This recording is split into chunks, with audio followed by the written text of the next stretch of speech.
No, I want to be around people with like-minded, Yep. same vision, and say, how do we build? Yeah. What does it look like to build? And you know what? In the building, we're going to have different ideas, but we're building the same thing. And Absolutely. we're going to have different routes. And maybe I can learn from some of those new routes. Yeah. And maybe you can learn from some of these routes. Absolutely. And that's how we are in the kitchen, man. And I tell people with our kitchen, what I love, and this is the part that I laugh a lot about, is, people have said that you guys have the best crab fried rice I've ever had. We had a lady from Singapore who stopped by and she goes, I'm from Singapore. I know crab fried rice. And the crab fried rice that you guys make is incredible. Now, the base of it is from Timmy and I. Timmy, he's our CDC, he's our chef de cuisine. Mm-hmm. Timmy is, Timmy Tron. He's half Hmong, half Vietnamese.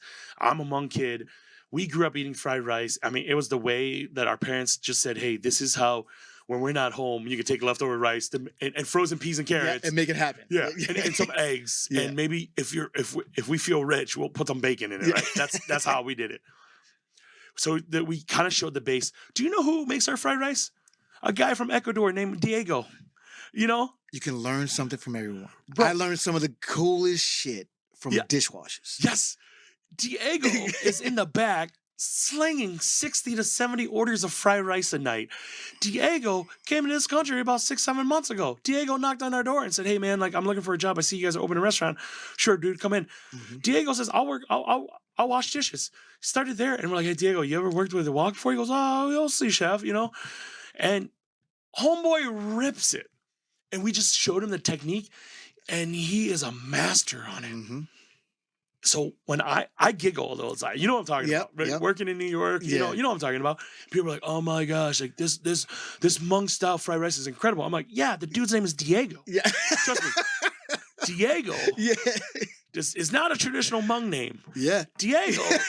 His parents aren't from Laos. Y'all know it takes a special track to do this. I'm on my P's and Q's, dripping sauce. It's just the fluid, it's the chef. I'm here to remind y'all I'm sick with it. My name is stuff that's hot. It's ubiquitous. Meaning it's one and the same, simple and plain. I'm all about my paper, the bacon, cheddar, and pain. I got these lanes running for the border. The talented Mr. Porter, keep it flowing like it's water. But here we go, there we go, creeping to a low speed. Is it him and his friend sitting in the nosebleeds? Play it cool, he ain't special just cause he's on TV. Everybody's hands up, acting like they know we the best and expect nothing less. I ain't stunting for the grand with the Welcome, beautiful people to the Taste Music, Hear Food podcast show, the destination for conversations about food, music, and culture. I am your host, Ed Porter, and today we have a very, very special show. This gentleman here is a juggernaut, and I love everything that he stands for. And so, let's get into his intro. Today's guest is the definition of flavor and fire. Born in Thai refugee camp, raised in the Midwest, and now one of the loudest, proudest voices in American food. He's the founder of Union Hmong Kitchen, the visionary behind Vinai, one of Time Magazine's World's Greatest Places, and a James Beard-nominated chef putting Hmong cuisine on the national map. You've seen him on Netflix's Iron Chef, Outdoor Channel's Pharaoh, and heard him on the Hmonglish podcast. But what makes him unforgettable is how he tells stories through food.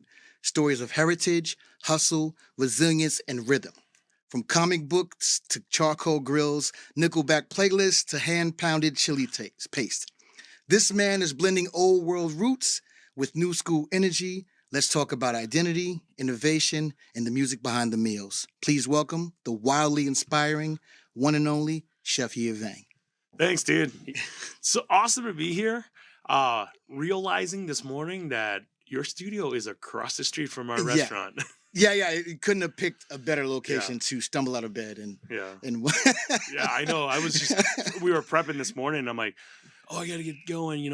I have given myself like 30-minute leeway, and then I looked at the address. I'm like, or maybe 10-minute leeway, and then I was a little late. That's the thing. I had a job. Actually, when I first came to Minnesota, the closest I've ever lived to work was when I moved here. So I lived at 1150 Hennepin, and I worked in the IDS Tower. Yeah. That's where Aquavit was located. So that's literally a 10-minute walk, or I take the Skyways, right? Yeah. The closer you are, the lazier you become. For sure. You become to get. So I was because you do the math in your head. I'm like, right? I could get there. I'm like, it's like 8,000 steps. Yeah, and I can do it. exactly. Yeah, Exactly. And then you're late. Like, why are you late? You live right there. And then never let people know that you live so close to the restaurant. Yeah. Then then you're the guy that has to do all. Oh, it's cool.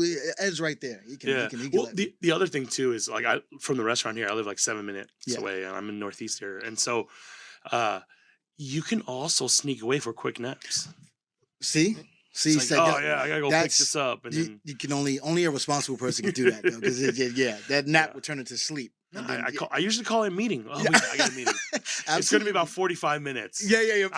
Better make it an hour. It's a longer meeting. Yeah. Absolutely. Listen, Chef, we know that food tells a story, and in your case, it's an epic one.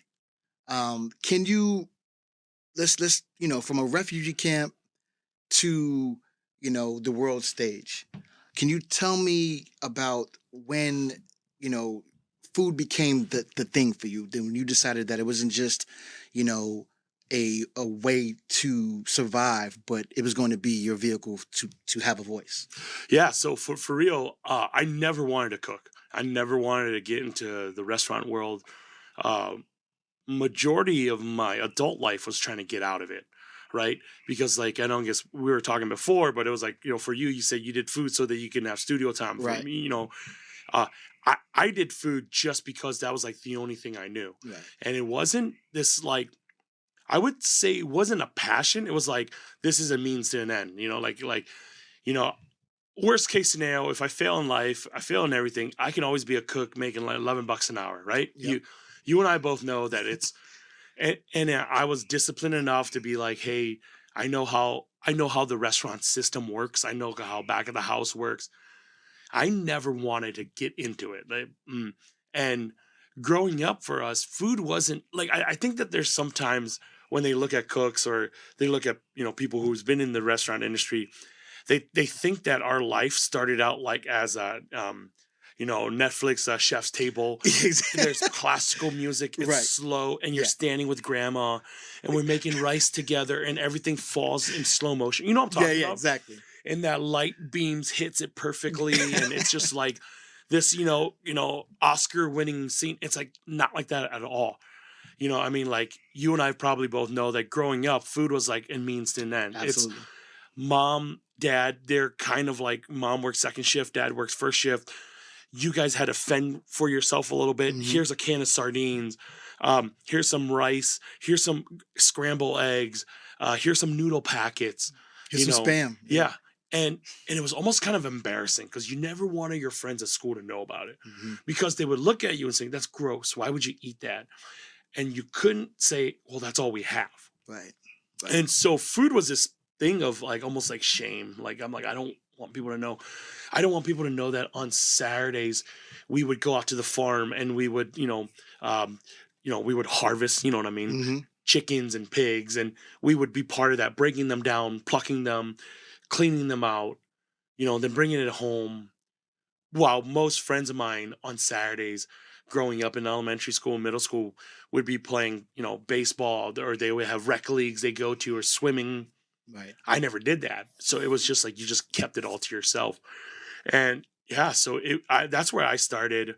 My mother and my father believed that to succeed in this country where they got us here was what meant good education, which is I'm 100% for. Like, I'm not against that. Right. Good education, making sure that you get a job that, my father always says, my dream for my children is for that you would have jobs where you would sit in a big office and sign people's checks, for them, because I don't want you to be like me. Right. I don't want you to have to work like this. I don't want you to have to be in pain like this. I don't want you to suffer like this.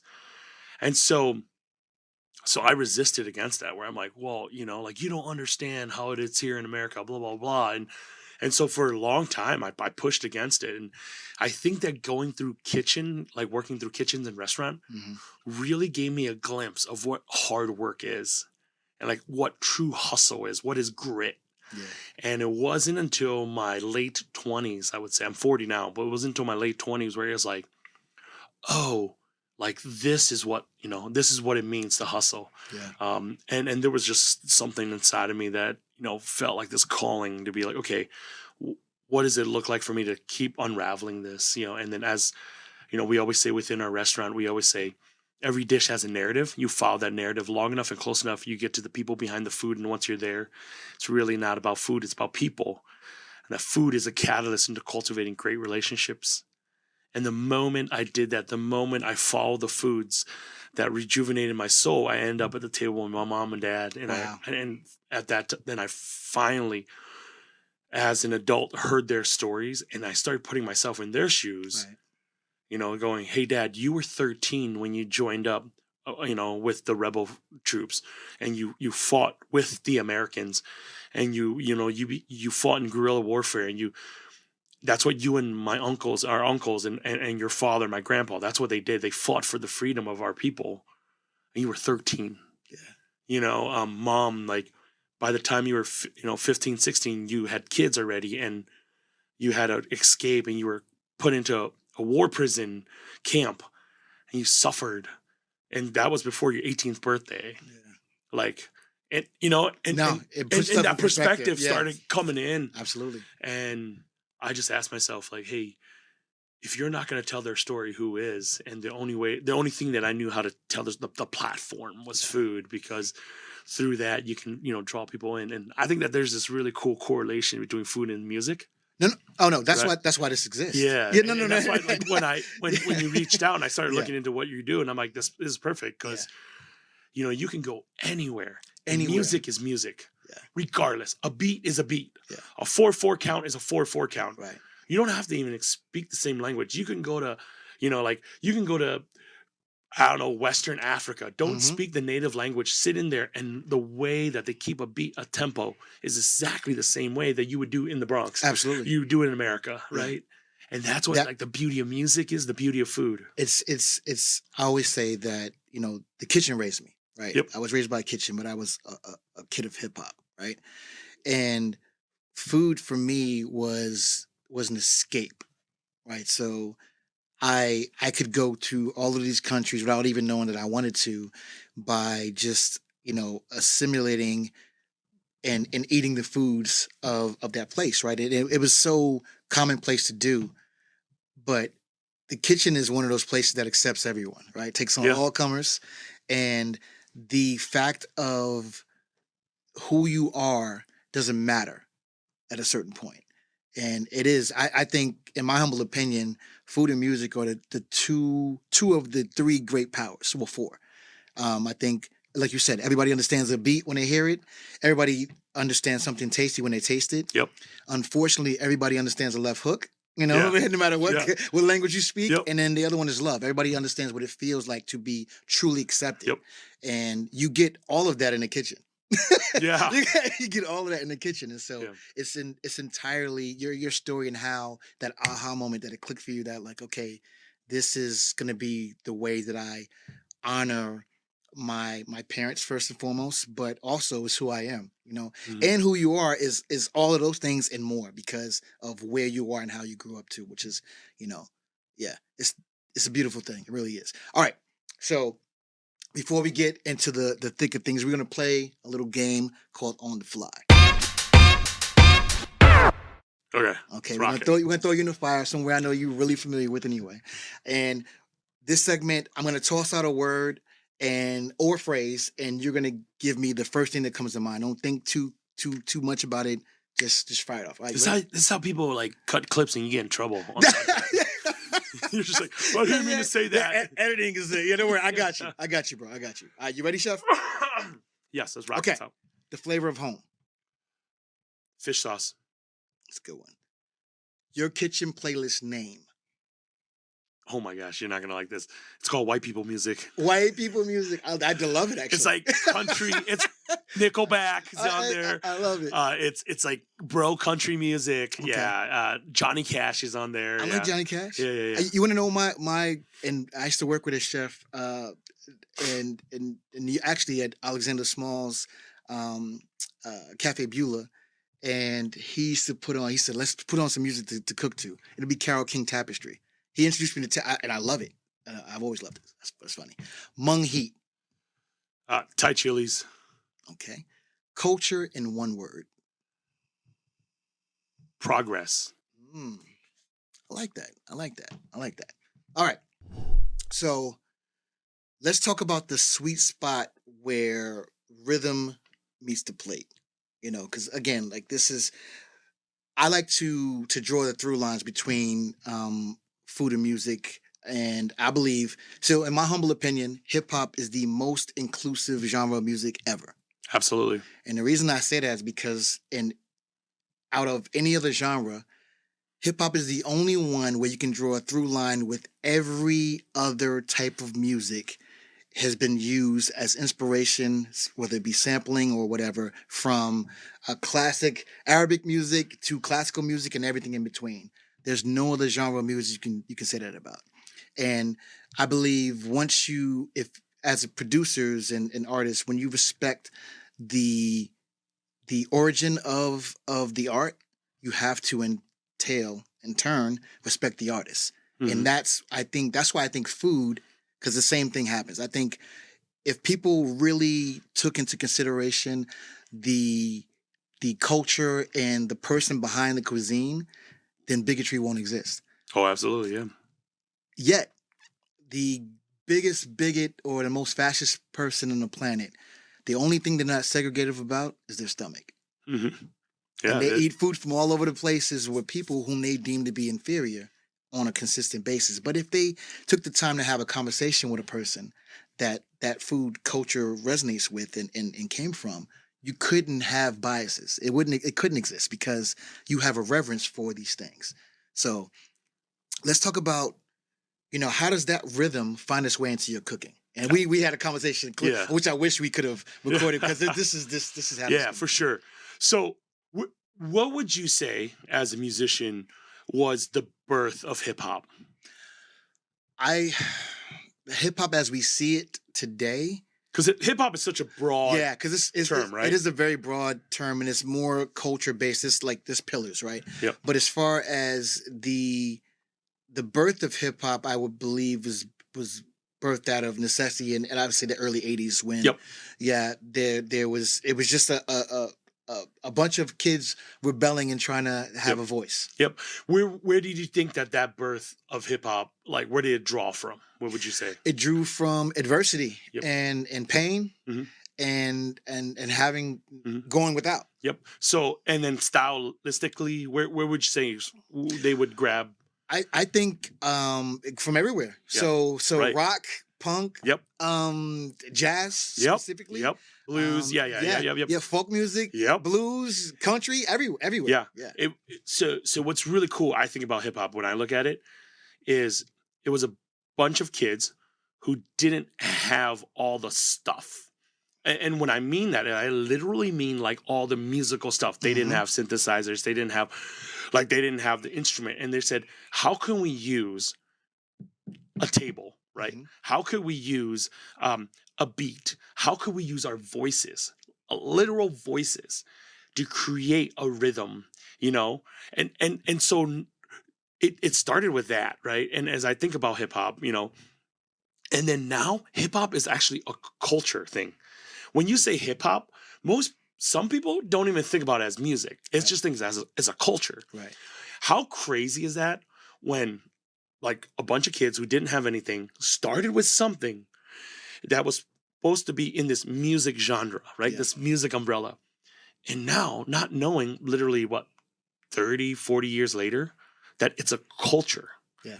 Like that to me, when I look at that, I want to go to those kids, whoever those kids are, and wherever in the early 80s, and I'll be like, and I would say this to them, and with all due respect, your imagination is way too small.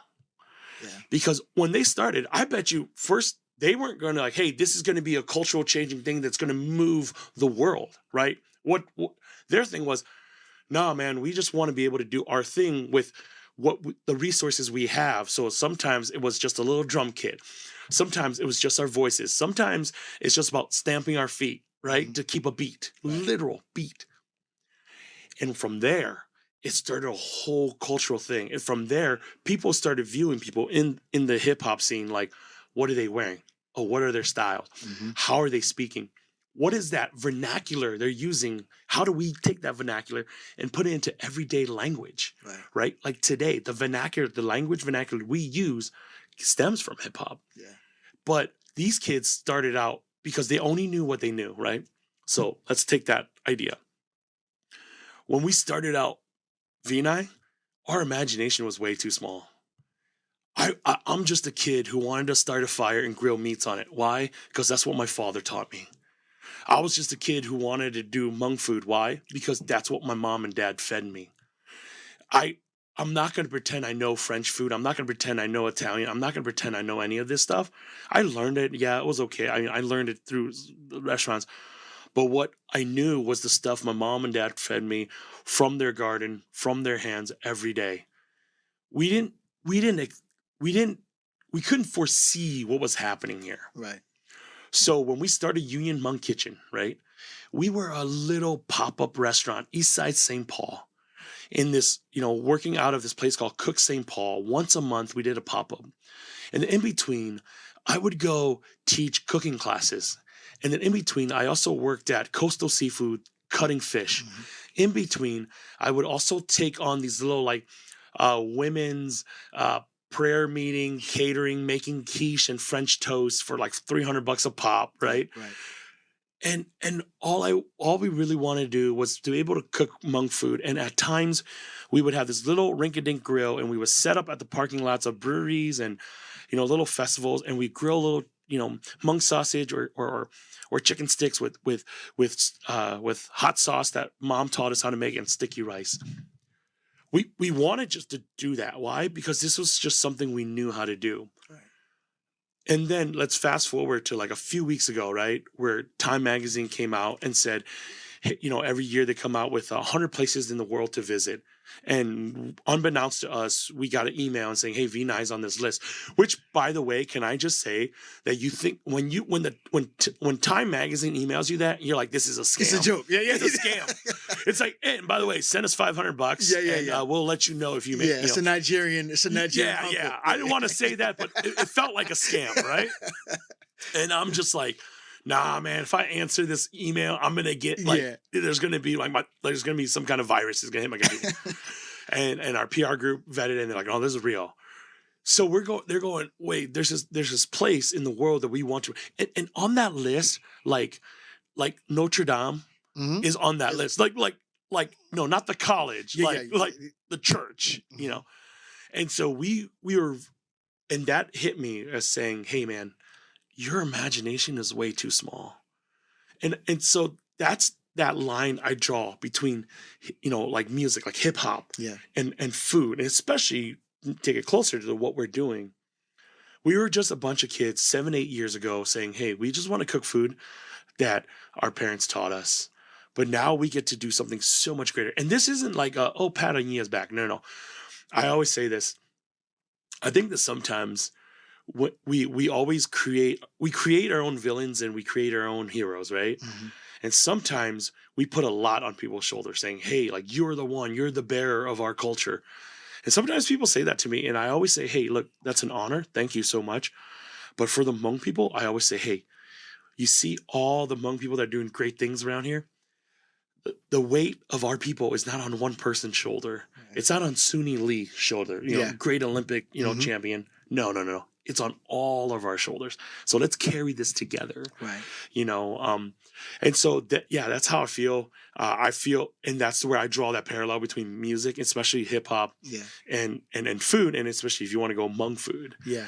Where it's like we always start out small because our imagination is small, but that's where it starts. And to look back and go, whoa. Yeah, look where we are. Like look where we are. Exactly. And that's like the progress. That's why when you said culture, right? And I said progress. Yeah. Culture only works when there's progress. 100%. And you said something, so specifically when you mentioned Vinai, language is a huge thing. Yeah. And so food is a language, obviously, and so is music. And I think that language is clearly transferred to the reason why Vinai is on the list of on that list at Times, New York Times list. I'm sorry, Time Magazine's list, is because of the feeling that is evoked when you walk through the doors. And there's no other way, being listed in it. You're in the pantheon of greatest places. It's not just Yeah, restaurants. dude, there's a hotel that's on the Red Sea that's on there, and that hotel was like $300 million to create, and we're like, yeah, that wasn't our budget. Like, do you know what I'm saying? Where I'm like, Well, that's the beauty of it. Like, so you literally you bottled that the feeling, and so that's special, bro. It's like that is on another level. When that just shows you that I know there was some hiccups and for the restaurant to come to be, and then you went through all kinds of things, but when it's all said and done, job well done. You guys accomplished your goal and then some. Like you said, you're dreaming small because you didn't understand the impact, right? Yeah, and no artist does. No, for sure, man. And you get it, right? Yeah. You, as a musician, if everything just being like, hey, bro, like here it is, there's no appreciation to it, right? Right. Like, the pain. Like, dude, that sucked, man. Like, oh man, that was hard. Like, we got turned down by 7 different banks before we got our SBA loan. 7 banks. That's like going on 7 blind dates and just getting rejected. And it's like, well, dudes know that. Dudes know that pain. And then after a while, you're like, well, am I really the problem? Yeah. Like, do I just suck at this? Like, that's like the thing I kept saying. But here's the deal. I learned really quickly the story of Vinai, the refugee camp, right? Where we came from, where I was born in, is kind of, it parallels this story of us, Vinai, the restaurant. There was so much heartache. There was so much pain, suffering that went through it. And to be able to get to where we are and all the obstacle that we had, I mean, I learned a lot. And I think that the biggest act of grace was my mom saying to me, and we were going through COVID and we weren't sure if this restaurant's ever going to happen. We were going through COVID. And remember my mom, like, we were leaving I was leaving her house and I was just like tired. And you know how moms can just tell, like, they know. Yeah, I don't care how old you are, but mom always know, like, you're tired, And she held my hand and she said, and she's like, hey, honey, can I pray for you? And I'm like, yeah. And, she prays. And then she goes, your father and I have been through war. We've been through death. We've been through suffering. And all of that passed. And she just held my hand. She goes, this too will pass. Yeah. And she's like, this will come to be. That's powerful. And to see a woman in her 70s who's been through all of that, who's seen genocide in her lifetime, and to be able to say, hey, this will pass. It's going to be okay. Right. I like that had so much weight where I'm like, I'm going to hold on to this. Right. And I still hold on to that today, and I think that's, when we started this whole thing about 5 years ago, I said, hey, I want to build a restaurant that's a love letter to my mom and dad. And I literally, bro, I'm a literal person. So I wrote a letter. One night I wrote a letter. I cried like a baby halfway through the letter. And I took that letter and I took it to the architect that we're working with. And I said, hey, man, this is the letter. And they read it. And then they took actually sections from that letter and they created this restaurant. Wow. They built it out. So if you come into the restaurant, there are sections in that letter that I wrote about that you could tangibly see in that restaurant where it's like, oh, that's from that section. That's from that section. Right. And so that restaurant literally is a love letter to my mom and dad. And there's all the pieces in that restaurant, all the little structures, all the why they put in what they put in. And I want to be like, hey, I want this to speak to you guys too, because that letter it's almost like a son's redemption. Like, hey, mom, like I screwed up. Hey, dad, I really, like, you gave me love, you showed me love, and I rejected it in my rebellious stage. Mm-hmm. And so how do I say sorry? I remember I wasn't doing well in college, and I remember my dad said to me, he said, my dad said, I want you to remember something. And he said, I love you because you're my son. And you have kids, you understand that. I love you because you're my son. There's nothing you can do to work your way out of my love, and there's nothing you can do to work your way into my love. And he said, the day you were born, I held you. Your mom and I, we both held you. And my love for you is maxed out. Yeah. That gave me the strength to fail. Yeah. Can you imagine if you tell your children, no matter what you do in life, no matter what failure comes to you in life, if you fail, I'm still your father. I'm still gonna love you. Yeah. I'm still your father, and you can come home. And he always said to us, "We are your home. You can always come back. We can restart from there." And I saw him do that. I saw my mom and dad do that with all my siblings. Every time, and life hits them hard. Life sucks. You know, Yeah, it life- hits you hard. life, yeah. You get it. Mom and dad will come. We can always go to their house. We can restart from there. And so, a lot of people say, "Hey, is your mom and dad proud of you? Like, they must be very proud for this restaurant." I'm like, no, no, no. We didn't create this restaurant for them to be proud of me. Yeah. This restaurant comes out of them already being proud. Right. So it's the reverse of it. Yeah. I mean, that's what I try to tell people. This is an homage to them. This is an honor to them. Not because this is something where I'm like, hey, mom, dad, look at this. Look Right. how great we are. Yeah. No, no, no, no. This is because of that unconditional love that you set for me 40 years ago. That when you've I was always born. gotten. Yes. Yeah, that you've always gotten. You said something that about your parents that I think that most people, myself included, do not really take to heart and take into consideration. There's a difference. So we as people, as humans, believe that our loved ones just know, right? It's a difference when you hear it. Oh, for And when sure. it's said to you. Like, listen, Yep. just, so I'm and that's it's very important. Like to like, I don't know if you know or not, but no matter what you do, I'm always gonna support you. Like Mhm. this you can do no wrong. You're gonna fail, and that's okay. I'm gonna love you no less. That freedom that you felt from that is awe inspiring. And I know that we as humans just gotta do better with expressing to the people in our life that we love that it's okay to have the audacity to dream. Yeah.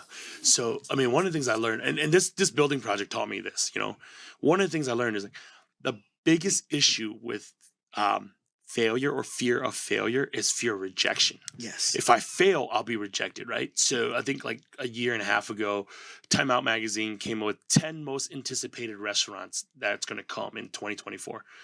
And Vinai was on there, and I was just like, in that kind of like, oh Yeah, my the gosh. angst, yeah. Like, oh my gosh. Like, if we don't do this, then it's like, yeah. I mean, as a musician, you get it. It's like like they had the one hit wonder, right? Yep. Are they gonna? What's the second album gonna be? What's the next big one? And I think that fear is always that fear of rejection, right? Yeah. The fear of failure is always associated with the fear of rejection. What if I told you that we remove that rejection part? That if this restaurant bombs and nobody comes and we're done, like mom and dad still, for me, my mom and dad's like, you're still our son. Yeah. Nothing's changed.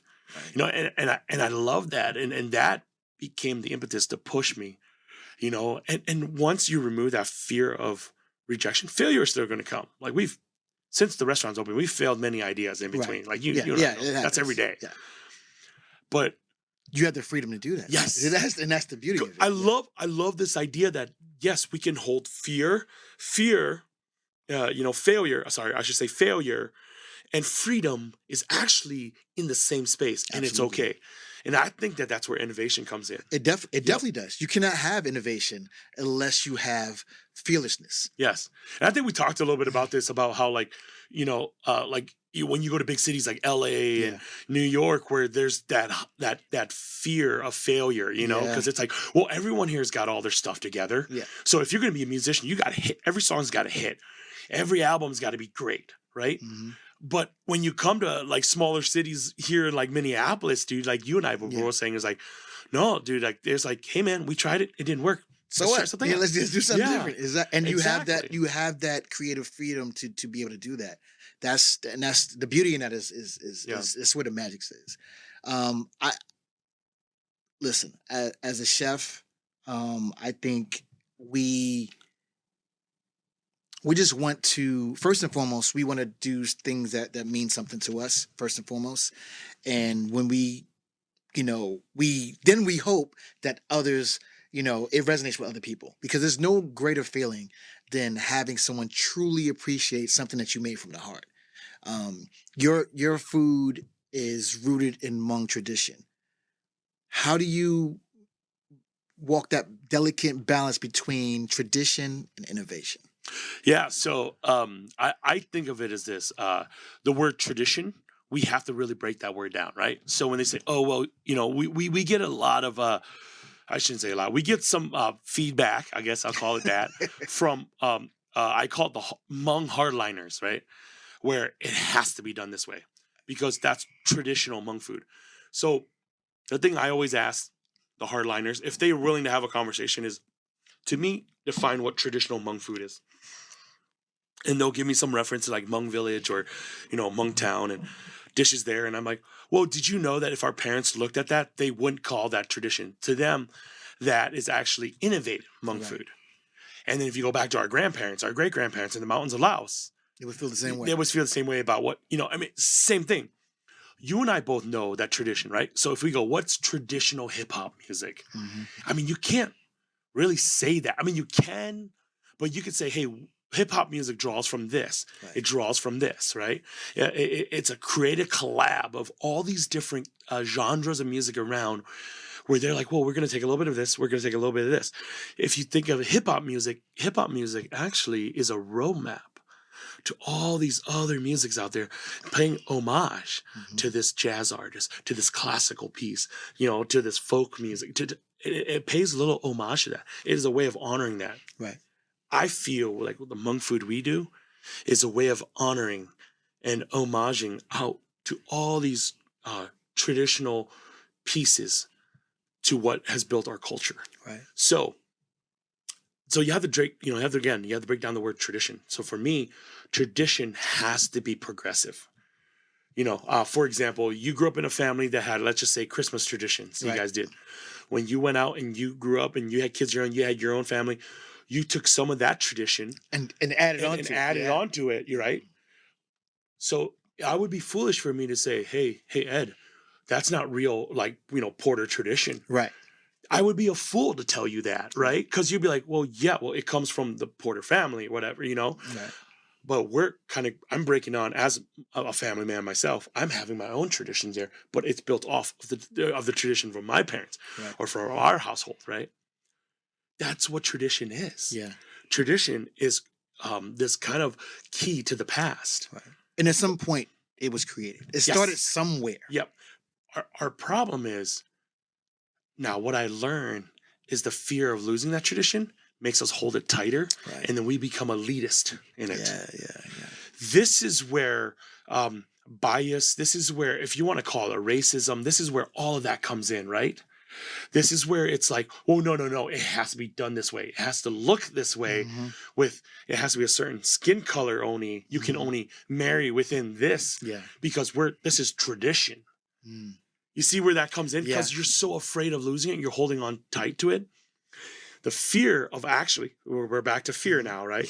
The fear of it, you actually destroy tradition. Yeah. And the wholesomeness of it all. Yes. Yeah. The inclusivity of it all. Yeah. Where now you start drawing borders. You start kind of putting walls up and you said it has to look a certain way. Do you know that the funny thing is when you start doing that, you actually block off all these other traditions or all these other innovative ideas that are able to come in. That's what you're really doing. Yeah. So one of the things I really learned is you're actually just kind of like cutting yourself off from great ideas. Yeah. So with tradition, there has to be a humility to it. There has to be a humbleness to it. And so are we doing Hmong food? Absolutely. Absolutely. Fight me on that. I'll fight you on that. Where I learned it from? I learned it from two Hmong parents. Absolutely. Are they Hmong? Absolutely. Absolutely. Dad fought in the war, in the secret war. Mom they both went through refugee camps. They speak Hmong. They are traditional, like they do Hmong, have Hmong traditions. They raised me as a Hmong boy. Absolutely. 100%. Now, here's where I get pretty fired up. I believe that my grandfather and my uncles and my father, who fought for the freedom of the Hmong people, who then came to America, who fought for the Americans as patriots of America, then had to fight their way to get into America, right? And then eventually became citizens of America, right? They did that not so that their children can revert back, right? But they did that so that children can progress forward in the future. How do we honor what they do? Well, we're going to come here. We're going to gather ideas and new traditions from the people around us, from a black brother across the table from me, and learn from you. So that we say, hey, I come from our people. We're halfway across the world. You're from New York, on the other side of the world. Right. Let's put our ideas together. Yeah. Let's put some of our traditions together. You know why? Because then we can build. That to me is what progress in culture is. Yeah. And so that as a black man from Brooklyn and as a the Bronx. Sorry, Bronx. wrong beat. As a black man from the Bronx and as a Hmong man, from Wisconsin, we can put our ideas and traditions together and say, how do we build so that maybe our children can say, hey, look at our dads. Right. Like if they can do it, maybe we can have a little, coming together here. Right. That's what I'm saying. Yeah. And the best vehicles, and I will always say is food and music. Period. Food and music. If you listen to some of the quote unquote traditional Hmong music and look at some of the Hmong artists, especially in music, and how they've taken from the way that Hmong musicians in the mountains of Laos, the way that we did music then, and see how that some of the Hmong artists today are still pulling from some of that. They're still singing in our Hmong native tongue. Yeah. They're still rapping in our Hmong native tongue. Yeah. Right? The Hmong language itself is such a beautiful language. Before even the idea of rap or hip hop ever hit the mountains of Laos, right? They had this thing called Lu Shin Ta, which literally say words that connect together.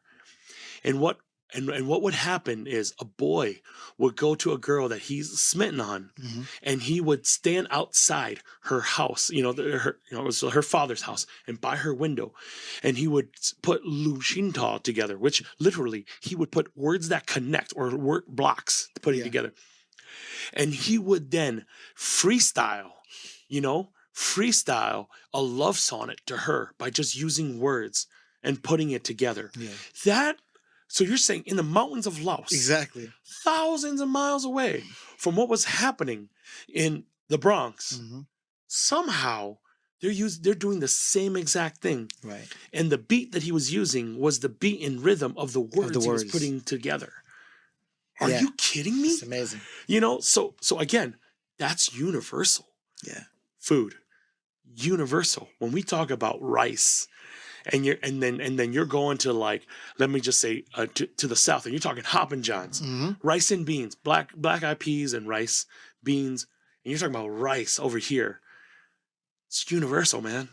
The one thing that I can say is that, being someone that's traveled all over the place, is that, we are all more alike than we are different. Every culture has a rice dish. Every culture has a chicken dish. The things that change is the ingredients that are readily available and the method of cooking, right? And the beautiful thing about music is that you can think of all the music that you've ever heard. There's only 12 notes. Oh, okay. Yeah. There's only 12 notes. Yeah. That's it. That is amazing. So we get all of these different styles and types and sounds and variations of different things. It's like the mother sauces, right? You got all these different riffs off of the mother sauces. Add a little mustard, add a little cheese, So that, to me, is what we were talking about. Tradition meets innovation. And in order to push forward, you have to push forward and be, very, very intentional about not being closed off and closed-minded. That's such a cool way of thinking about it. Like, what you said about that traditional Hmong, and that's basically a courting ritual. Is so cool. That's so fucking cool. Yeah. All right. From James Beard Award nominees and in the Time magazine, you're everywhere. Your name's ringing and all the accolades. And we were just talking about pressure. How do you, and I know just from talking to you, and we know some of the same people. Matter of fact, I'll give you a little background on this. we did the same thing. So you did Stories Behind the Menu. Oh yeah. And so I did it last year. Okay, And yeah. when I was talking about it, I saw that you did it. I was like, oh yeah, I gotta do it. You did it. So you have all the things that are happening, and you're not one of those. You don't strike me as a man that does things for certain reasons. Like you're just not that guy. Like this. It's a byproduct. This is all a byproduct of your mission. How does that change your goals? How does it, when the lights are the brightest and like you said, you have that top 10 and most anticipated, how do you keep from letting that stifle you to push you in a way that you weren't intended to go anyway? So 3 things I really learned. One, the solid foundation in who I am, and that's through my parents, right? So again, a long time ago, my father gave me an identity of who he is. You're my son. Hands down. Win, lose, or draw, good or bad, at the end of the day, you're my son. And I know within our culture, within the Hmong culture, parents are not known because of their deeds, but they're known by their children. And in our culture, parents don't say, hey, look how great my kids are. In our culture, it is more honoring to a parent when other parents come in and say, I saw your boy, I saw your daughter, I saw what they did. That's amazing. I understand that. I understand that the measure of who my mom and dad is will not be by their action, but it will be by their children. Yeah. And when I was younger, I didn't get that. As I got older, I realized that. In our I tell this story all the time. Growing up, my dad fought in this war, and I didn't know much about it as a kid. But in my adulthood, I found out that my dad is a legit war hero. Mm-hmm. And it made sense to me. Until this day, it still happens. And I remember I was a kid, and we would go to these like big house parties, and I would run around with all the friends. And I was a bigger kid, so I always stood out. And the elders would, grab me and pull me aside. Hey, son, what's your name? And in our culture, when an elder asks you your name, it's kind of like Game of Thrones. You have to tell them, I'm Yia, son of so-and-so, who's the son of so. It's like Game of Thrones style, right? You know what I'm talking about? Yeah. It's just like, like Eric the First, whatever, like son of so-and-so, and the slayer of dragons, whatever, yeah. Kind of like along that line. Not as cool, but like, and I remember when I would say my dad's name or my grandfather's name and say, hey, this is who I am, you kind of give your, your resume of your, lineage. Right. And a lot of the elder men would stop and look at me and go, son, we know your father. We were in the war together, and he saved us. He came back for us. He didn't leave us behind. That's amazing. And I was like, okay, cool. Can I go play now? And literally, dude, last year, I was, we have a little stall at the state fair. I was at the state fair, and I was walking around. I was doing some stuff. I literally went to the bathroom. I was walking back. And an older Hmong gentleman grabs my arm and goes, hi, yeah, how are you? And I'm like, hello. And, he's like, hi, I'm so-and-so. And he goes, your father and I fought in the war together. He's a good man. He's a good man. I'm glad to see that he is a good boy. Mm-hmm. And man, it's like, you feel like for me, I feel like there's so many things I've done wrong in life. Yeah.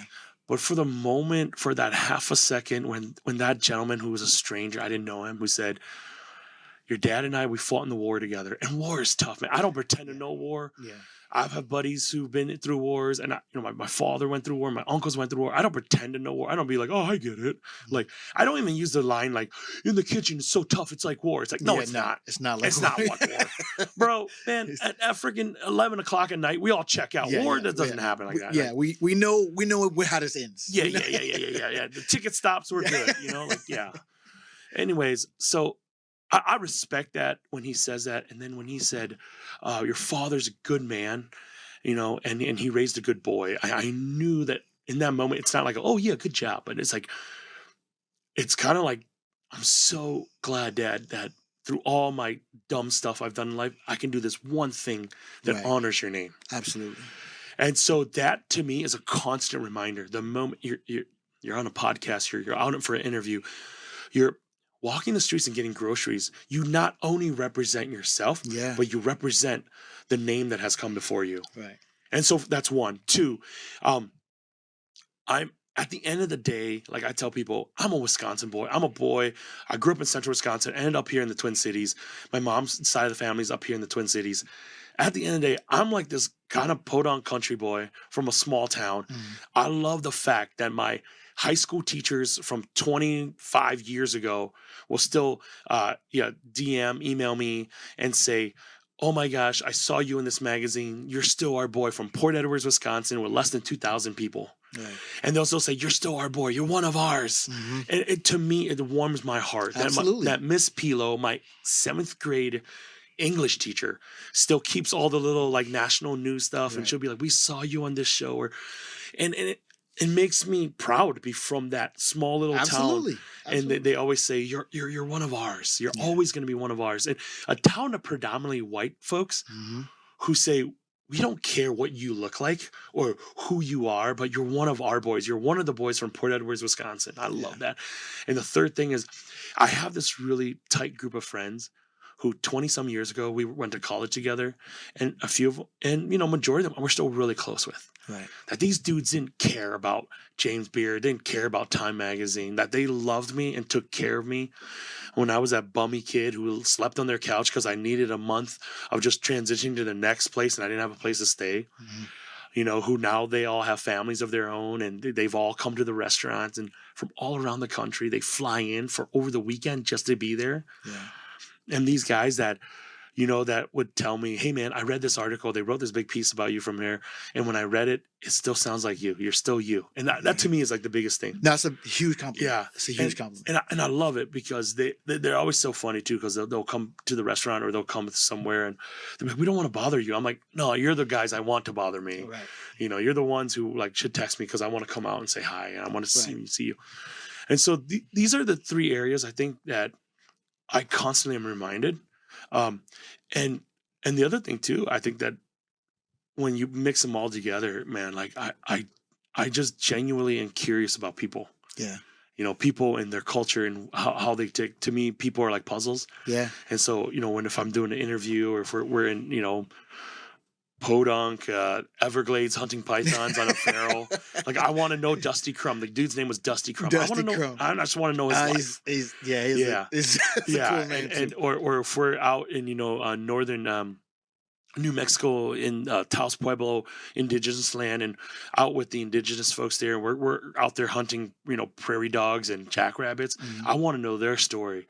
I want to know how their great ancestors are the ones who are living on the same land that they are and what the tradition that they've been passed down.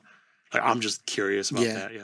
All right. So let's do this lightning round really quick. Yeah, let's rock it out. Before I let you go. All right. I get it. Go-to hype song. I forget the artist, but hum it. Like this is how legends are made. Like that's the one where it's like, okay, it's we got a lot. It's turn up time. Yeah, it's like we got a lot of prep. Boom, we turn that on. It's like, okay, I don't care. Let's go. Okay, dish you would eat forever. So if you go out to Hmong village, they have a lot of these around, but stuffed chicken wings. Oh, I love. You know what I'm talking about? Do I know? Dude, So we used to call them angel. I used to make them angel wings. Yeah, and chicken farce, some galanga, some ginger, some scallots. Yeah. Scallion, sorry. A little bit of rice noodles. Yeah. And then serve it with a bomb-ass sauce. Yeah. Dude, but it's pure technique because you debone the whole thing. Debone the whole thing. Take the bone out, but all the meat is intact. Yeah, and then steam them. Yeah. And then bread them and then fry them. Yeah. It's a lot of work. Dude, so the way that my mom does is she just roasts them. Really? Bruh. So, Chef, tell everyone what you have going on and where they can find and follow you. Please. Yeah, I think social media is this thing. So, if you go on Instagram at Vinai MN, if you go on Instagram, that's kind of our Instagram there. My personal one is at Yia Vang 70. we're always just posting things on there about what's going on at Union Hmong Kitchen. Mhm. It's it's our catering, and we do special events, so that's kind of our arm of that. And then from there on, where we have a bunch of dinner series that we're doing coming up this year, where I'm traveling to different chefs and they're coming in here. Awesome. So we're doing an exchange program there. That's super cool. It's called Vernacular. And then on top of it, we just, I don't know, we're just kind of taking it day by day. But then, we're excited with the state fair. We have the state fair coming up at the end of August, so we're planning that out right now, and we're doing some R&D for new state fair food that we want to try out. Yeah. Very cool. Very cool. Yeah, I'm a fan. I'm a fan. I love. We got to do this wing thing now. Now I'm yeah. We got some things to do. Storyteller, culture keeper, flavor architect, Mr. Chef Yia Vang, man. Thank you for being here. I really appreciate it. Thank you for tuning in to another episode of Taste Music Here Food. We have an incredible journey today exploring the delicious intersections of food, music, and culture. Remember, the stories we share are the flavors of life that deserve to be savored. Again, I am Chef Ed Porter. Thanks.